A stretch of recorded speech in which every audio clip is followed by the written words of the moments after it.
Ciao, bentornato, bentornata sul canale di Ciarango.it. Se ti sei sempre chiesta come si cambiano le corde per Ciarango, bene, questo è il video che fa per te, perché andiamo a cambiare una muta di corde su questo strumento. Vediamo come si fa.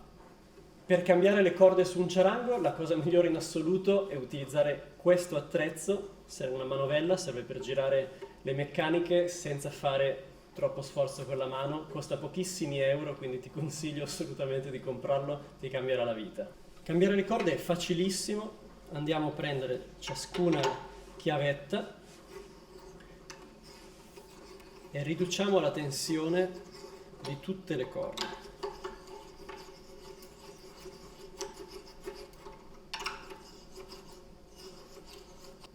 Io per rapidità preferisco tirare via soltanto una piccola parte, allentare soltanto una piccola parte e poi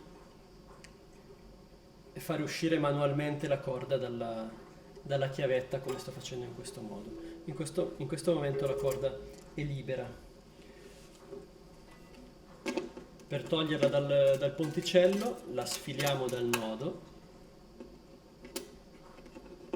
e poi la corda viene via.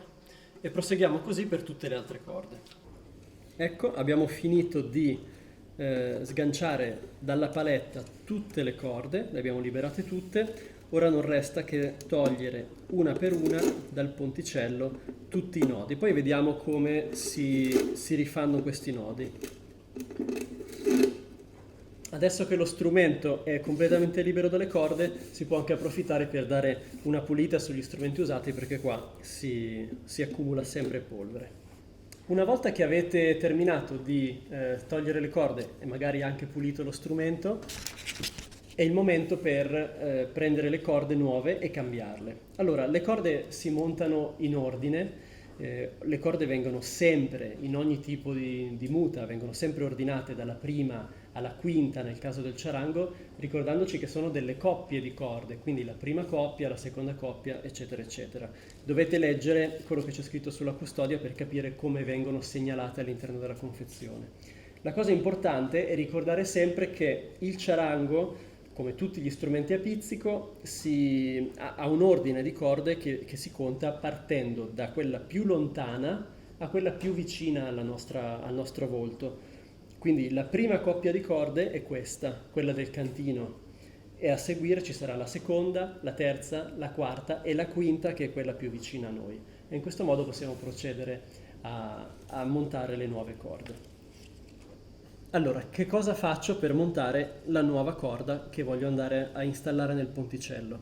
La prendo, la faccio passare all'interno dei fori del ponticello, in questo modo, e faccio un nodo che è molto semplice, guardate. Passo dietro la corda, in questo modo, entro, faccio praticamente un nodo semplice, l'inizio di un nodo semplice, e poi giro un paio di volte.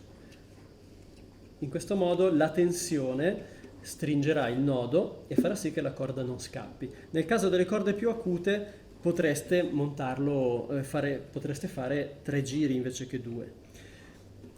L'altro capo della corda invece va montato all'interno della sede del ponticello. Per fare questo prendo la mia corda, la faccio passare all'interno del ponticello e tiro. Ora, qui ci sono delle scuole di pensiero. C'è chi semplicemente avvolge la meccanica su se stesso, chi fa un nodino qui sulla sede della meccanica per poi iniziare l'avvolgimento. Io preferisco semplicemente iniziare ad avvolgere e quindi inizio a girare in questo modo. È normale che la tensione si abbassi repentinamente perché i nodi si stanno assestando. Se, come in questo caso, la corda era finita nel solco sbagliato del ponticello, basta cambiarla. Quello che io faccio di solito è arrivare con la corda alla nota che desidero sulla corda, quindi in questo caso un Re, e tirare un po' la corda sul 12° tasto. Questo perché? Perché la corda in questo momento si sta stirando, ha bisogno di spazio, di tempo per stirarsi e quindi l'aiuto in questo modo a prendere la sua posizione. E nel frattempo vado avanti con tutte le altre corde. Ecco, una volta terminato di posizionare le corde vi troverete una situazione molto simile a questa, avrete le corde che penzolano da tutte le parti, le potete tagliare se vi danno fastidio, ma la cosa più importante sarà andare ad accordare. Per accordare, ovviamente usando un accordatore, porterete lo strumento sulla sua tonalità, sulle sue note, e poi noterete che le corde perderanno il loro tono, cioè si abbasseranno di tono. Questo perché avviene? Perché la corda si sta stirando lungo la tensione, si sta assestando. È perfettamente normale, a seconda del materiale questo può prendere un giorno, 2 giorni, 3 giorni. Io generalmente con le corde Aquila non ho mai questo problema per più di un paio di giorni, però è anche molto importante saperlo perché se montate le corde il giorno stesso di un concerto, di un'esecuzione, è un grosso problema, quindi dovete cambiare le corde almeno qualche giorno prima di suonare.